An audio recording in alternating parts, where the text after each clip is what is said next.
Welcome to the Devoted Creators Podcast. I'm here with one of my favourite humans, Timehin, who's been kind enough to be my first ever guest.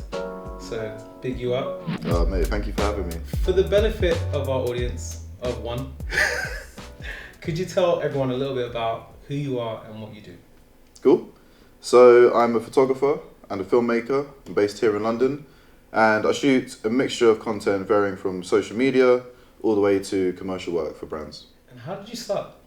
Where did all this start? Because me and you came across each other maybe 3 or 4 years ago. Yeah. You've been online for a lot longer than that. I have. Where did it start? Well, in all honesty, it's been a long journey, as it has with you as well. I guess for me, photography was the key element that I fell in love with. And when I look way back, I found I had like old film cameras when I was a kid, and I'll take photos of my holidays and my travels, and I think that was the first kind of spark for photography that I had. At the same time, I was also playing music, and I was devoted to becoming one of the best trumpeters that I could be. For real? Yeah. Nice. I did not know that. Yeah, I was classically trained, and I also had a passion for jazz, and so I did my grade 8. For those that don't know, there's a grading system. Yeah. You start at grade 1, grade 8 is the highest you can achieve. Snap. And then you go to diploma and above.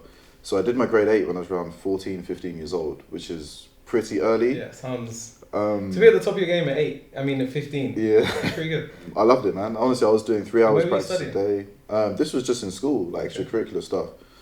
And so I got the opportunity to join different bands, different orchestras, and work my way up the kind of system within them. And that led to travelling and touring and playing abroad and in some of the most incredible places I could ever imagine. What stood out? Oh man, I mean, we did shows in Florence, in some of the oldest cathedrals. It Beautiful was place. amazing. We also did the Royal Albert Hall. That was something that I will never forget as well. Right? Yeah. And so what my dream really was to play in scoring sessions for films. So the soundtracks to James Bond or like Pirates of the Caribbean. I wanted to be in Abbey Road Studios playing that music for films. Like we've got African parents. Yeah. That's not what they had in mind. That wasn't the dream. Yeah, that wasn't on the agenda. So I went to university to study the business of music. Okay. That was our compromise. Yeah. My parents wanted me to do something academic. Because there was business. Exactly. Yeah. That's it. The key word was business. They can tell their friends, my son studies business. Yeah. Exactly. So I learned about record labels, artist management, royalties. I'll be honest, after the first lesson, I hated it. Wasn't for you? Nah, it wasn't for me. It was very much a methodical process, and it was all about money. Like the art of music was lost. This is how you make a pop song. You have to use these 4 chords. You have to market it like this, or you're not going to make money. And for me, as a musician, that just broke my heart. Yeah. That takes the passion out of it. Exactly, man. And so that's when I refound my love for photography. So that's when it kind of came back in. Whilst I was touring and traveling, I was taking photos. I think at the time it was like an iPhone 4 or something like that. So just a camera, yeah. Okay. And when I was in university, that's when Instagram came around. So whilst I wasn't going to lectures, I was really, really bad for it. Just not showing up. Yeah, just nah. But I was based in Gloucestershire, and Gloucestershire is beautiful, lots of countryside, woods, etc. And so I went out and started taking photos when I was meant to be at lectures. Yeah. I wouldn't advise doing that, but well, yeah. You weren't getting your money's worth. Nah. I think what it comes down to is if you're passionate about something, you've got to put the hours in. And so I spent hours and hours and hours just shooting and learning how to take better photos. And I don't know, you might remember. Do you remember there was something called the suggested users list on Instagram? Yeah, that was very early. Yeah. 2011 maybe. And that so was pre-Facebook. It was. Yeah. It was. Yeah, a long time ago. But I guess that's where I had my big break in photography, especially on social media. I remember lying in bed and I got a notification, and the notification said Instagram is following you. And I was like, wait, what? Okay. Yeah. Bro, I thought it was a spam 2011? account. Yeah. Damn, okay. So I thought it was a spam account. Yeah. And I clicked on it and it was legit Instagram. Was it verified? It was verified. It had the blue tick and everything, man. And yeah, they sent me an email saying they love my work. Wow. I'm a model Instagrammer, and so they were going to put me on that suggested user list. And what that list was every new person who signed up to use Instagram would be presented a list of people Instagram recommend you follow. Ashton Kutcher was on that as well. Yeah. He was like one of the biggest first Insta influencers. That's wild. Yeah. And so yeah, that was it. And then after I agreed, every 3-4 minutes I was getting maybe 10 to 15 followers. Damn. Like, that's crazy. I never knew that. Yeah. Snap. It was weird. And was that just from you, were you posting every day before that? Yeah. Like, what was the kind of frequency you were going through? So Instagram was very different back then. It was norm for people to post 3 photos a day. I used to post 3 photos. Three photos every single day. Yeah, me too, without fail. And you knew the times you would post. It was different when Instagram didn't hinder you for doing that. Obviously, algorithm change, etc. But yeah, I was putting out content. I was networking, connecting with people, making friends, and that's kind of really what got me to where I am today. That was the start of it all. The point at which I saw you were already huge on the platform. You already kind of found your look, your feel. Where did that come from? You shoot a lot of moody cityscape type stuff. Mm-hmm. Where was that influence come from? So that actually comes from music. Okay. So I think it's important to try and incorporate your influences into your work. And I think people overlook that importance. Your life is important. You have a unique perspective. What you've been through is what's going to make you stand out. And so for me, music was a part of my life that other people hadn't been through necessarily, or some people had, but it wasn't the norm. But that was your edge. Yeah.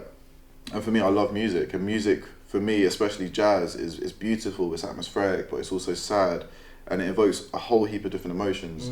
And for me, in my photography, elements like rain, like fog, dramatic weather, stormy weather, even beautiful sunlight, they all evoke emotion. And so music has now been carried from playing it, but to incorporating it into a kind of visual form. Which artists? You say jazz as a whole. Oh man, there's so much to jazz. There's Latin jazz. That's it. It's blues, bossa nova, all sorts of different stuff. Yeah. What kind of stuff really for people to look up if they're interested in the kind of music you're into? Yeah, I mean, the most obvious one, most obvious for me, obviously Miles Davis. I'll say Kind of Blue, an amazing album.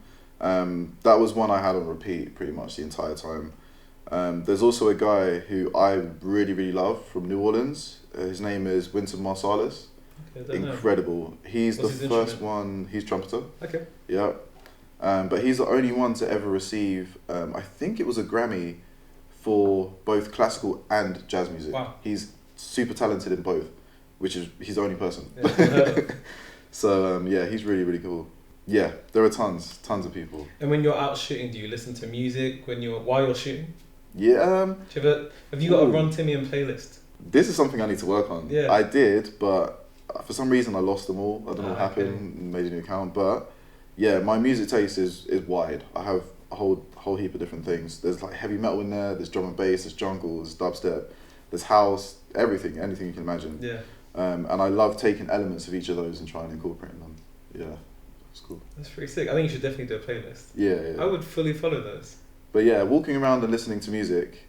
Let me turn my phone. Someone's trying to hit on my phone. Popular guys getting more followers as we speak.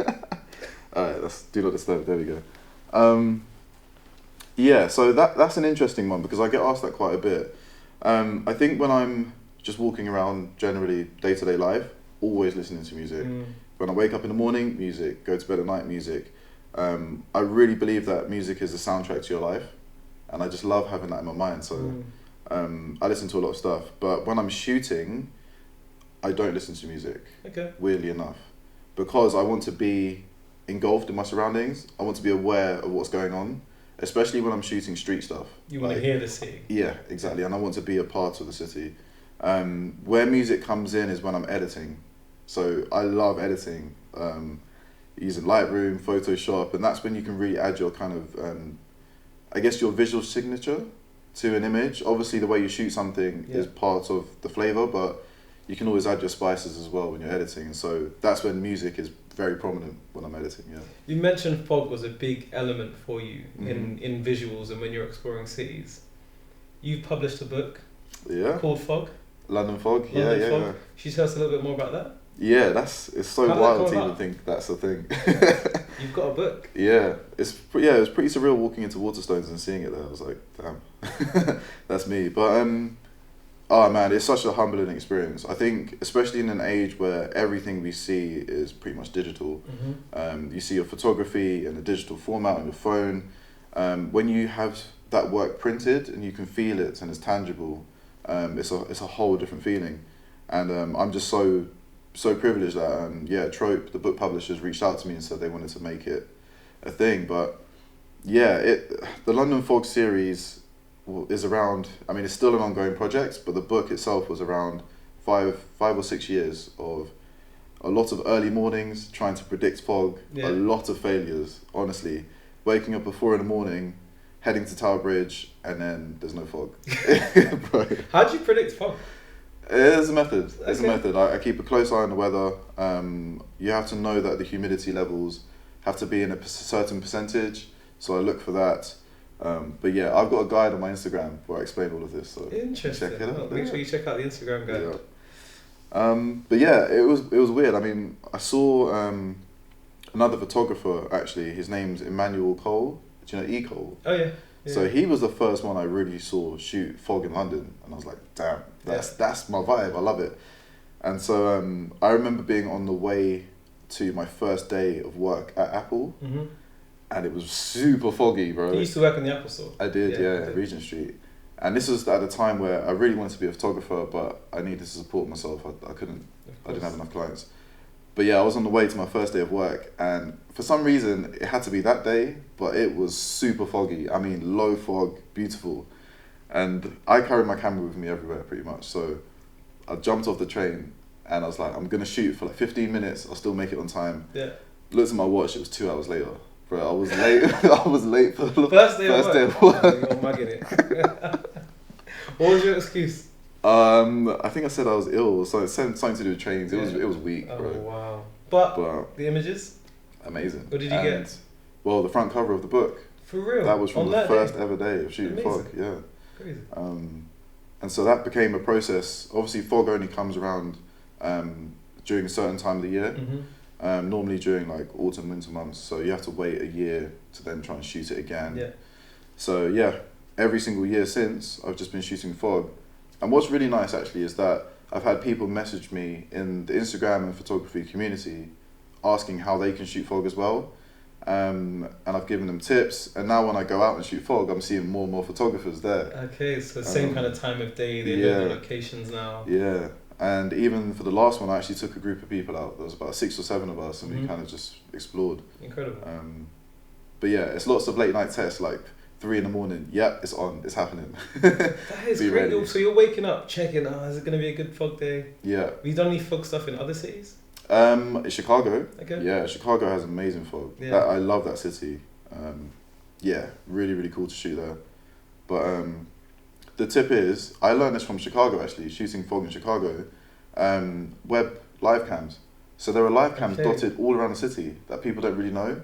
So you can go online and say, view of Tower Bridge live cam, and there's a live camera running the whole time. Yeah, so I can just stay in bed. Who's in charge of these? I don't know. That is really cool. I did not know that. Yeah. Dope. So yeah, if you're thinking about a good sunset or a good sunrise, you can just look at those live webcams and you can kind of predict as well. Amazing.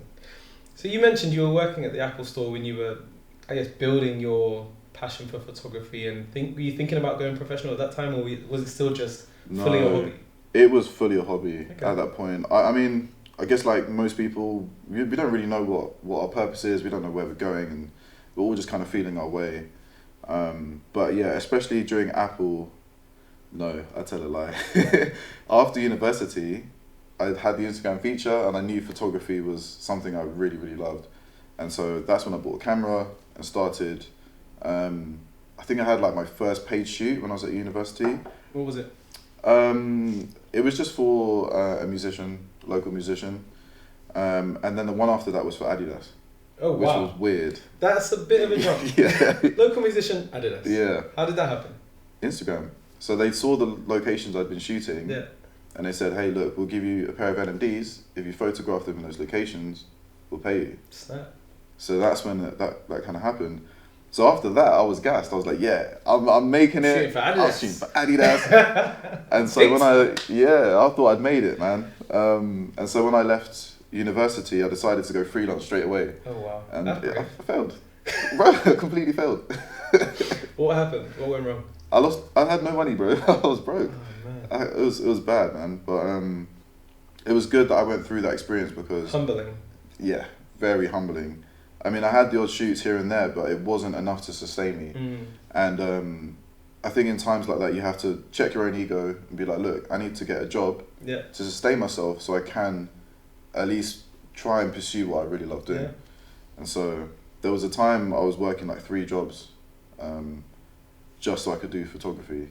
And then it got to the point where, photography became sustainable. I was making more doing photography than my job. And that's when I made a switch to freelance. And how were you building that while you were working? Were you kind of actively promoting yourself? Were you making more connections, networking? What was the process? Promoting on social media, big one. Having a website, very, very important. Having a solid website that's clear, concise, only shows your best work, elevates you, for sure. I've seen that have a big effect. Networking. Some people think websites are kind of a thing of the past now. That you've got social media, what's the point of having a website? No. Websites, definitely. It adds another layer of professionalism. Have a website. Do you think people take you more seriously then? 100%. Brands definitely take you more seriously. Yep. People that are willing to pay bigger fees, they want to see a website. Especially when you're dealing with creative directors, art buyers, they want to see a website where they can see your work, not on a tiny screen. Make a website, for sure.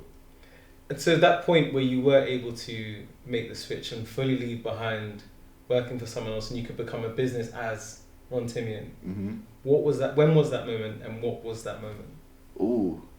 So I think at this point I left Apple and I was now working for the At London Instagram account. Oh yeah, I remember. And I think that's when we met. Yeah. It must have been around that time. Yeah. And that was working with Dave Burt and a few other people promoting London through Instagram. And he really hit the nail on the head with that At London. Because who would have thought At London? But obviously. Yep. Dave really, really nailed it with that. Yeah. That was impressive. How did you end up working with Dave? Instagram again. Snap. Yeah. I mean, that's the beauty of social media is the power of connectivity. And I know people say networking, but it's about making friends and building connections. I think that's how we need to view it. And something someone told me was, yes, it is about who you know, but it's also about who knows you. So you always have to have that in mind. But yeah, Dave, I went to, I think, some Insta meets that At London used to run.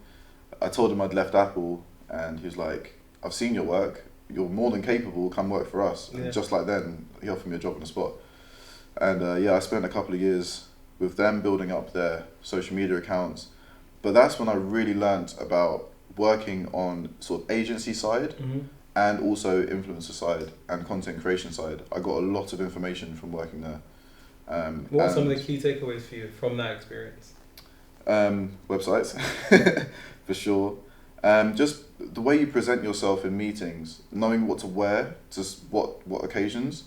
It was kind of the intangible stuff, but I also learned how to make proposals, to write decks, how to give reporting after you've done jobs. Yeah, all of that. It's all of that admin stuff that you just don't. No one teaches you that when you're learning photography, especially when you're starting out. It's just about creativity. It's about developing a style. It's about learning the kit and lighting. But no one tells you about how to present yourself in a meeting. Yeah. How to report, social media numbers and engagement. No one tells you about that. Or how to run a business. Yeah. These are all things that it took me a while to learn, and it's not an easy road. It's difficult, but everyone can do it for sure. What are some of the early mistakes you made? Oh man, have we got time? Gonna hot me up, man. I would say one of the most heartbreaking ones for me was when I didn't have a proper backup system in place. And I remember people used to say all the time, back your work up. And I was like, yeah, it's fine. Until it happened to me, and I lost 300,000 photos. What? All of them gone. can't ever retrieve them. 300,000 300,000. images. Yeah. Jesus Christ. Yeah. That is. I'd still be that would keep me up at night now. Right, it hurts. It still hurts. There were memories. They're memories at the end of the day. Yeah. Even like regardless of whether you publish them or not. Exactly. So backing up is really important. Making sure you have spares of everything. So yes. One day you guys will hear that story. Yeah. Have backups of backups. Yeah. Especially when it comes to equipment. Yes, 100%. Spare batteries, spare SD cards, memory cards, spare microphones. Make sure you have it because there's been a time where I've turned up to a shoot. I'm like, oh no, I've left my battery at home. Tell me that story that you told me earlier because that was wild. Oh man, I mean, I turned up to a shoot. It was a big commercial shoot as well. Big brand. It was. Can you say it? Yeah, it was a running brand. The name is Hoka. Okay. Yeah. Yeah. So, shooting for them, big crew. Turn up to set. Camera's not turning on. I'm like, what is going on? Look, no battery in the camera. I'm like, it's cool. I got it. I got spares. Open my bag. All of the spares are gone. I've left the entire lot at my home. And you're on set. And I'm on set. The whole crew's Everyone's waiting. So yeah, I had to get somebody to send it from home in an Uber, and I'm just standing there. Hey, can you send my batteries? All of them? Yeah. So yeah. But you got the batteries, all good. Yeah. So now I triple check everything before shoot. So before I go to bed, when I wake up in the morning, and again when I get to set as well. Yeah, I had one of those recently where I might have mentioned it before, where I got to a shoot, packed all the cameras. I normally take 2 cameras with me to a shoot anyway, just because of redundancy. You never know. True. A camera could crap out, but I was feeling confident or reckless and thought I'll just take 1 camera body with me. I get there and the camera body I've taken isn't compatible with the lights. And the one that was compatible, I looked at it before I left. I looked at it and I was like, I won't take it. And then I had to jump on a bike, cycle as hard as I could all the way back to the studio, pick up the right camera. It was such. And the worst thing is that your client's there. There's expectation, and you know that when I'm in those situations, I'm very conscious. I don't want to I feel like I'm making an impression of other photographers that look like me, for better or for worse. I might be wrong, but I feel like that sometimes, especially with the bigger brands. Yes. And in that moment, I was like, she's gonna think I'm unreliable and like useless. Never usually do this. I thought it was the right camera, but. She was totally cool, and I've worked with her since, and it wasn't, in my head it was a much bigger deal than it seemed, but I just hate letting people down. I'm with you sure on you that. feel the same. Exactly the same, and yeah, you're right about, like there are often times where we are the only person who look like us in the room, and we feel like we represent our entire race, which is a heavy weight on our shoulders. But why? Because no one tells us that that's the case. But it's a lived experience. We've experienced enough to know that some people do things like that, and it's not you're unprofessional or you're forgetful. You're forgetful because you're black. It's not just you're a forgetful person. It's you're forgetful because of the color of your skin. Or you're late because of the colour of your skin. Exactly. Which is why I'm normally at the shoot waiting before the person who's opened the door is even there. Exactly. With my kit outside the door. Because of that. Exactly. And that's not always the case, but there have been enough examples of that happening to know we don't want to take the risk.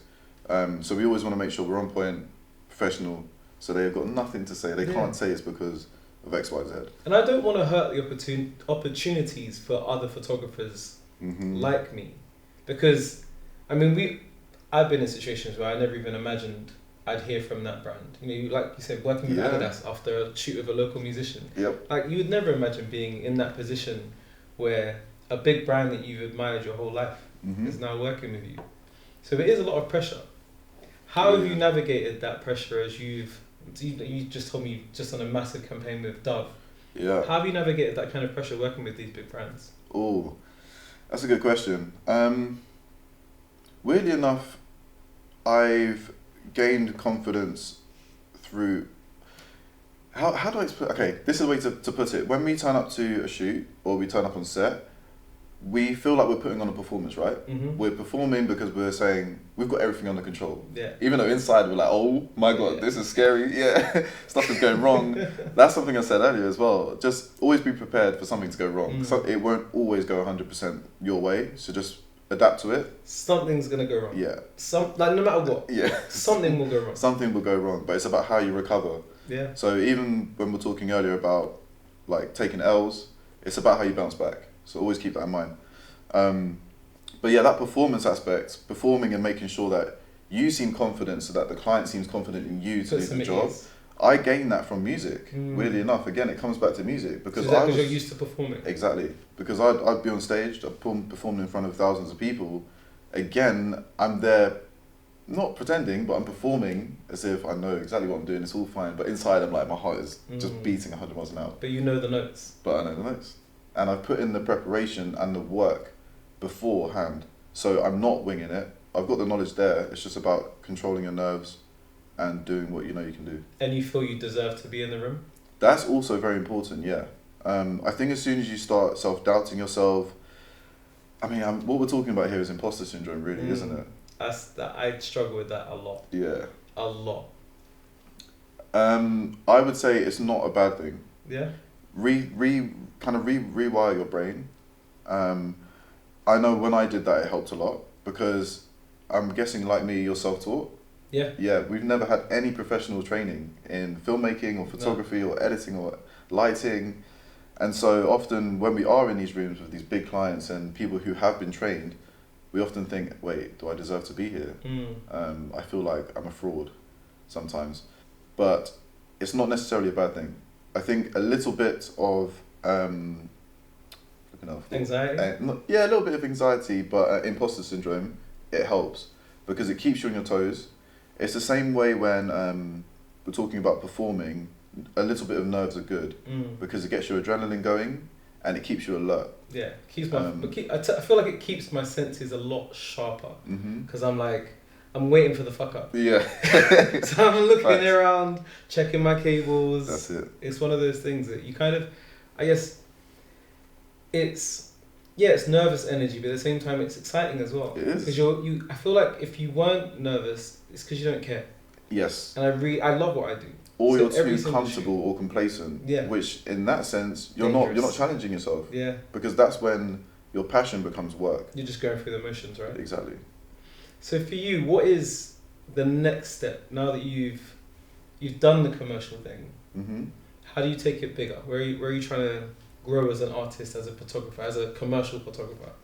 Yeah, this is an interesting question because I was talking to my good friend Toby Shinobi, you know Toby, of course, legend, about this a couple of nights ago, and we were just working out what avenue do we go now, because we live in a time where social media it hasn't impacted the world the way it has now. There are so many different routes you can go as an artist, as a creator. We're looking at Web3 now, NFTs, metaverse stuff, and then you've got powerful moving documentary work, and there's so many different paths to go. But I think for me, I've really found my passion in filmmaking, especially on topics that are close to my heart. And so I've shot with some of my favorite brands. I'm so grateful, and I continue to do work with them. But it gets to a point where you're like, what am I really trying to say with my work? Am I trying to educate people? Am I trying to raise awareness? And I actually exec produced my first documentary last year. It's entitled Fortitude. Yeah, and who was that with? Oh, a bunch of different people. But it was after the murder of George Floyd. Okay. I went to the protests and I bumped into a filmmaker who I've known for years. And right then and there, we said, we don't want this to be a fleeting moment. Let's continue the conversation. How do we do that? Through film. And so it was literally a couple of days after I started ringing up all of the influential and just most amazing people of colour that I knew in my network, and that included people like Miss Anne Harriman, who we shot the front cover of Vogue with Marcus Rashford. He's also now the chairman of South Bank. Oh wow! Which is wild. Incredible. He's the youngest chairman ever in history. Amazing. Of any arts council in the world. Which is insane. I mean, that guy's doing bits. Yeah. He's doing bits. Yeah, he's incredible. We had Sabrina Elba, who is an amazing activist. She's also wife to Idris Elba, so that's how a lot of people know her, but the work she does is incredible. She stands on in her own right. We also had doctors on there. My mum is a doctor, so she spoke about some As long of the as you got racism. involved. Yeah, Like it.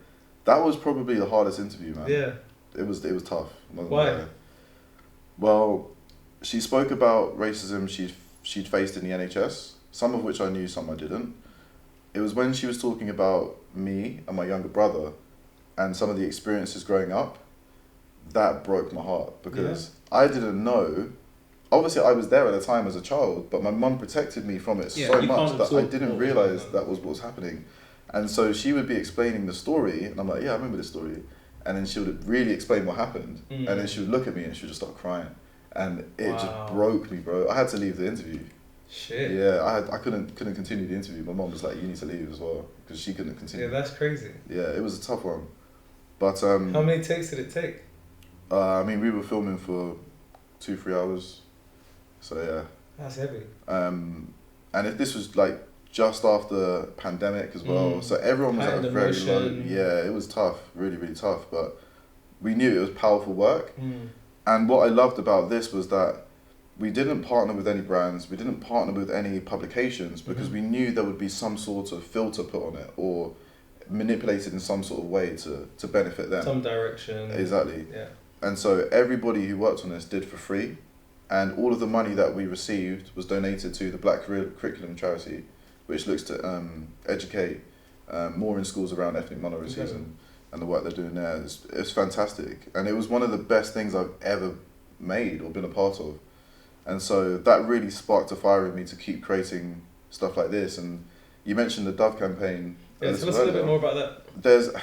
It's really sad, but there's something called race-based hair discrimination. And I'm sure you faced it, I faced it as well, where in school we were told that our hair was unprofessional when it was in its natural state. Yeah.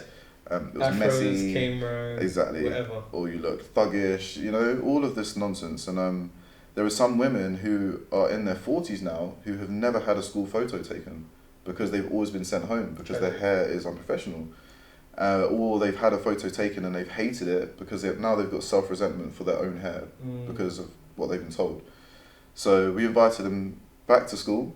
We took a fresh new school photo of them now that they've gone on a journey and they love their hair. Incredible. And we've interviewed each lady about their experiences and yeah. That is powerful work. Yeah, beautiful work. Were there a lot of tears? There were a lot of tears. I can imagine there were tears. There were a lot of tears. Behind the camera as well. I mean, I'd get emotional around that. For sure. It was tough, but again, it's important work and it's powerful work that's educating people and causing change. You also mentioned NFTs. Yeah.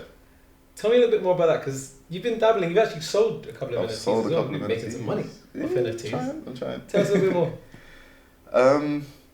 Yeah. How did the NFT thing even come about? So the first one who put me on NFTs was actually Missan. Okay. So chairman of South Bank, he's a big collector. Not many people know that. A big collector, dude. But he was telling me about this years ago. And I was like, yeah. I get it, I appreciate it, I understand it. I love the concept. There's still a lot of things that need to be sorted out. But I think the concept is brilliant. The fact that artists can receive royalties on their artwork and you can trace exactly who owns it is amazing. And the fact it's permanent, it's on blockchain, it's exciting stuff. So I went through the process of minting my first NFT, which was one of my favorites. Some people might not know what you're talking about. So can you explain what minting an NFT means? Okay. I know, but hearing it sounds like yeah. It's interesting because I remember when I first started reading about this stuff, I was like, what the hell is this? So minting is where you basically take your artwork, you turn it into a token, which then goes onto the blockchain, and it's now permanently there. So imagine, how can I explain it in an easy way? What's the process? You upload your image. So there are different sites you can use. There are platforms. So OpenSea is... That's one of the biggest, right? That's probably the biggest. There are some invite platforms like Foundation that you can also use, or Super Rare. But yeah, you go on the website, add your image. You have to pay some money through crypto for the energy that it's going to take to transform that into an NFT. And so yeah, it's too hard to explain in like one thing, but there are a ton of resources out there. Adorama did a great 3-piece series on how to do it. So I'll definitely put a check link in them the out. description. Yeah, that's what I watched, and it was fantastic. So yeah, I took it slowly, step by step. I had again some L's. I got scammed Oh, for real? a couple of times. What happened? Oh man, so the first NFT. I'm convinced NFTs are a scam anyway. So when you say that, I'm like, yep, Yeah, obviously. yeah. I would say you've got to be so careful on there. It's Yeah. it's the Wild West really, but What happened? I mean, I sold my first NFT. A collector bought it for 1 Ethereum, and 1 Ethereum at the time was around £3,000, which is amazing. It's Like, good money. I could never imagine selling a print for that amount of money. Mm. So what I did actually was I sold the NFT, and then I also made some prints for him so that he could hang up in his new flat, and I went and hung them up for him. It was a beautiful thing to do actually. But yeah, as soon as the money transferred from his wallet to Foundation, the site, it went to my wallet, so the money went to me, but within 3 seconds the money was redirected into somebody else's wallet. I don't know who, but the hacker already had access to my wallet, So and you're he just was waiting waiting for money to be deposited. Yeah, and it just went in, out. Bastards. So $3,000 in, $3,000 out, gone. What? It's worse that you actually got the money. I know. You saw it. I went on a roller coaster journey. I was like so happy, and then just so sad. And I was like, wait. And there's no way to trace it. That's That's the one whole of the point. benefits of blockchain, but it's also one of the You can problems trace of blockchain. it, but it's not regulated. Mm. So I could see exactly where it went. Mm. But I can't call the police. Yeah. There's no one I can call. Damn. So Tell me about some of your NFT successes. yeah, so I still deem that as a success. The person who bought my NFT was actually a crypto hedge investor. And so we still talk today, and he's looking at buying some more of my work in the future, which is great. I also was part of the first ever NFT collective, which was really interesting. But it was a group of artists. We all collectively submitted work based on a theme. Mm-hmm. That theme was frozen planets. So we had photographers from all over the world who had photos from Greenland, Iceland, etc., Switzerland. And we sold the collection of images to different buyers as a bundle NFT collection, which was cool. What was really nice about it was that when people went to buy one, you didn't know which one you were going to get. Okay. So it was randomized. Yeah, like a potluck. Exactly. And so some people would buy one and be like, oh yeah, this is cool, but actually I really wanted that one, I'm going to try again. But what was great was that it's introduced new collectors to new artists, and now collectors are buying more artwork from those people. I guess it encourages trading as well. Yep. That's really cool. So it's an interesting world. So you wouldn't say it's a scam? No, there are scammers on there, but there are scammers everywhere. Yeah. I mean, there's a lot of scamming in the physical art world. Exactly. There are fakes out there. I mean, yeah, it's just I think people tend to jump into things too quickly without researching first. I'm a culprit for that. I didn't protect myself properly. If I had a ledger, which is like a physical USB stick, which protects your money, you can't access your wallet without that stick, and you put the code in, then I would, yeah. So all of that stuff, I think one of the biggest things or dangers with Web3 NFT is FOMO.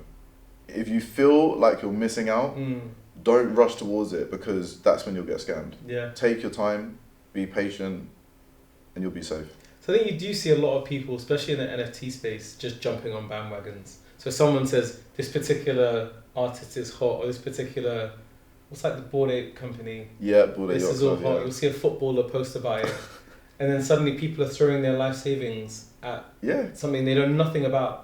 Exactly. Like I know one guy that he had £10,000 saved up, was thinking about investing in some equipment or buying a car. Mm-hmm. This whole NFT thing came along. Threw £10,000 at a Bored Ape, whatever you call it. Okay. And he hasn't been able to sell it. No one wants it. He just has a digital picture of an ape for 10 grand. And man. It's cool if you're into that, but you can't make any money off of it. That's interesting. Like, what do you do in that situation? Just got a nice picture of an ape. Yeah, that's odd. I mean, But again, like I said, he's done no research. Exactly. He hasn't researched into which ones are popular because there are different variations, and he hasn't researched what having a Bored Ape gets you, because it enters you into an elite club, a private club full of those people. So it allows you connectivity, and I think that's the most important thing with that. But I remember somebody saying Bugatti. Yeah. So Bugatti have a private club, and you can only get in there if you own a Bugatti. So somebody bought a Bugatti just to get into the club because he knew Richard Branson was in there, and all these other people. I guess access. Exactly. Ultimately. Mm-hmm. That's a really interesting aspect. I didn't even think about that for NFTs. But that's just one aspect. I think for art and photography, it's opening doors for new artists all over the world. And I've seen successes from multiple people now. Off the top of my head, there are 3 people that I know that have become millionaires just from NFT. Wow. Yeah. How? Just from selling their What work. are they doing? Yeah, I mean, so they've created their NFT, so their artwork. It's been sold on, or it's been auctioned. Even Sotheby's now, they're doing NFT auctions. I've seen some of that. Yeah, and so I think it was is it Drifter? Do you know Drifter Shoots? No. His story is fascinating, man. So he's from the States. He was wrongfully incarcerated, and then he came out of prison, and he began urbex. He just began climbing rooftops and shooting. Oh no, I do know Drifter. Yeah. Yeah. I know you talk about. And so he sold one of his images as an NFT at Sotheby's the other day for £300,000. Incredible. Just for one. But what it is, it's an investment from collectors. So if someone really loves your work, they invest, they buy it, and then because there's scarcity, there's only one of it. Other collectors are like, "Yo, let me get that. I'll pay you extra for that." And so Missan, again, he launched his own collection. I think he had like 50 of the same photo that he'd taken at the Black Lives Matter protest. Yeah. Sold all of them. Again, made like 300k. So I feel like I'm missing out. Yeah. Now I'm gonna rush into but it. But it's not just about the money. I feel like, especially it's about building a networking community again. And in all honesty, that's been the biggest pull for me, is being able to really connect with people properly, talk to them using Twitter Spaces, and you can hear their voice and interact and learn. It feels like how Instagram was back in the day, and that's a lovely thing. You mentioned Instagram. I was actually going to go back to that anyway, so that's perfect. So the early days of Instagram, they reach out to you, 2011, put you on the recommended user list, suggested user list. Exponential growth since then. What's changed? Everything. Everything. Oh man, it's a completely different platform now. Yeah. I mean, what was the first change was when it stopped being chronological. 2016. Yep. It then went to suggested, as in like Instagram would recommend you. Yeah. Then video came around. Well, stories. I remember that when they started. I quite like the introduction of stories. I love stories. That was cool. Stories is probably the thing I use the most. It's easy to use. You don't have to think about it too much when you're creating content for it. And it's just nice to watch along. Also, I fully enjoy the fact that I can take my audience on a journey with stories. I can literally tell the story of my day. So if I've got a big shoot, I'll show that I've arrived, I'll show the kit, and you can really take people along with you. Exactly. I think that aspect of it, I really enjoy because it keeps that community side of it, and people can still chime in and make comments, and I'll say, where do you think I am? Show some pictures of a location. I think that's quite a fun way to use the platform. It really is. So stories was cool. What else has happened that was... Stories is cool. I mean, the biggest change that's happened now is Reels. And that's obviously to try and combat TikTok's success. I feel like Instagram now is not, I'm not gonna lie, it's not as fun for me now as it was back then. The only thing that has remained is the community aspect. So I'm still connecting with people. I'm still meeting people from the platform. I mean, I'm traveling next week, and because of the connections I've made over the years, I'm able to go to that place and just DM them and say, hey, I'm in your city, can you show me around? And they're like, yeah, let's do it. So that aspect is what's really powerful for me. I think for me as a creator, I got to the point now where chasing likes, chasing followers, it has negative effects on your mental health. And I've had to address that and take a step back from that and put out what I'm really, really passionate about, because that is what's going to get you the work Mm-hmm. you want to be doing. It's not about chasing trends. Yes, all of that stuff is good for building your audience, but you have to question, what audience am I trying to build? Yeah. Who do I want to attract?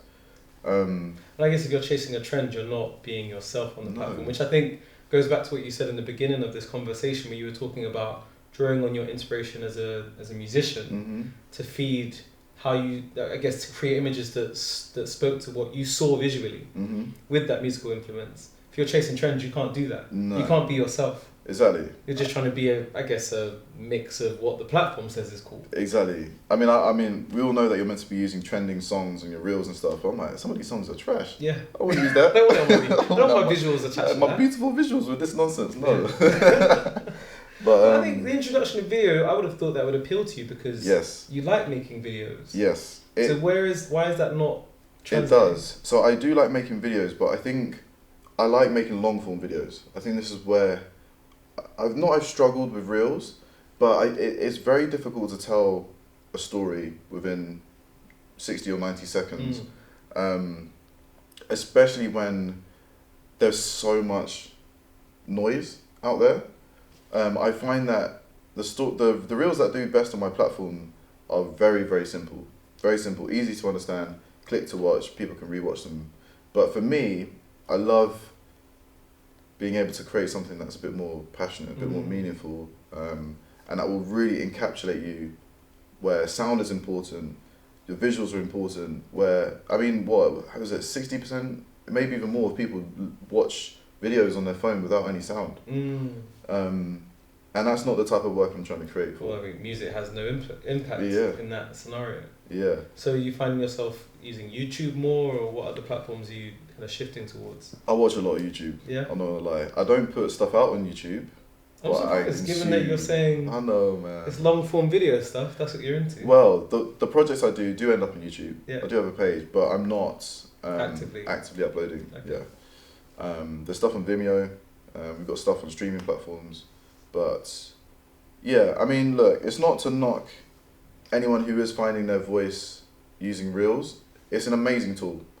I think you just need to do it in an authentic way that's true to yourself, and not just follow trends, because we've seen a lot of people that have grown like rapidly because they've been jumping on trends, but then when they stop, it's like, wait, what are you actually saying? Yeah. Like, who are you? And when the trends change, then you don't have any identity. And I think one of the interesting points that you made, like, again earlier, was brands are going to book you because they've seen your work. They know how you see things. They like your vision. Exactly. If you're just chasing trends, then the brand's not going to know who you are as an artist. No. So why would they book you? They're not sure what's going to turn up. No. Whatever's in trend is what's going to turn up, and that might not work at all for the brand. And this is a question for you. Do you prefer working with brands who hire you just for your reach and just for your numbers, or for your vision? I think it depends on the project. Mm-hmm.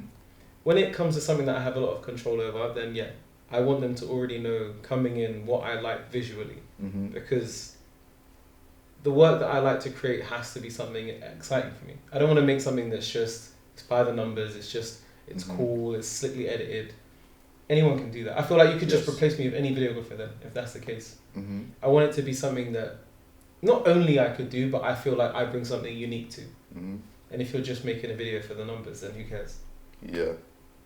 I mean, that's it. There needs to be some passion. Like, you want to feel like you're having putting your fingerprint on something, saying that you contributed this aspect to it. And I guess that comes with time. Finding your voice isn't a quick process by all means. It takes experimenting. So yeah, use those trends to experiment, because that's how you find out how to do certain things or learn new techniques. Like, people ask me, oh, how did you learn how to use Photoshop? And I'm like, well, over learning how to do small jobs and little tasks, and then over time you build up that knowledge. Yeah. So yeah, don't be afraid of creating. That's what I'm trying to say. Create. I think creates more than you consume as well. There's a lot of C's. Create more than you consume. Creates more than you consume. And yeah, do it consistently, for sure.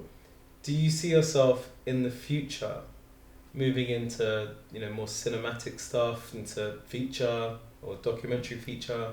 Yeah, I would love. Yeah, 100%. What kind of stuff do you think you'll do? Oh man, there are a lot of projects close to my heart. I'm not going to reveal any on here, but Fair. yeah, I've got one. I've got my eyes on for next year. You probably know what it is. Okay. I'm sure. Yeah. All right. But that one's going to be pretty special, for sure. A lot's going to be uncovered, and people are going to be represented properly. I think that's something I really want to show in my work now is, like, you can look like us, and you can do what we do. Like, I think we were talking about it. We're sort of the first people doing what we do. Yeah, we're not Which is following, weird. which is insane. Yeah. Because content creation wasn't a job when we were kids. No. It wasn't something you could aspire to do. I wanted to be a firefighter. Okay. You wanted to be a musician. Yeah. And now we're content creators. It's Yeah. literally, even still now on the tax form, you can't put that as a business. No. When I was registering my business, you can't put content creation. No. It's not a thing. You have to put marketing or Filmmaker. TV. TV is one of them. Mm-hmm. But content creation we are pioneers of this world, which is crazy to think. Mm-hmm.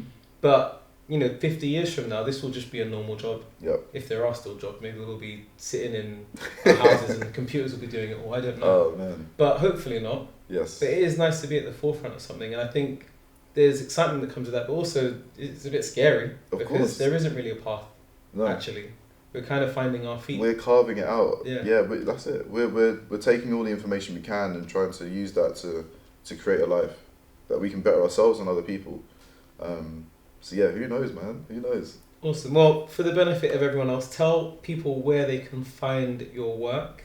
Cool. And your socials. All right, so you can find my Instagram. My name is Ron Timehin. So it's spelled RonTimehin, and that's pretty much my social handle for all of my platforms. And then my website is rontimehin.com. You can find me there, and that's me. Nice. Thanks for watching, guys, and we will post more content on this channel. This is the first one, so hopefully you stick around for the next. If you're watching, please subscribe, give it a like. If you have any questions, put it down in the section below, and I guess I'll see you guys in the next one.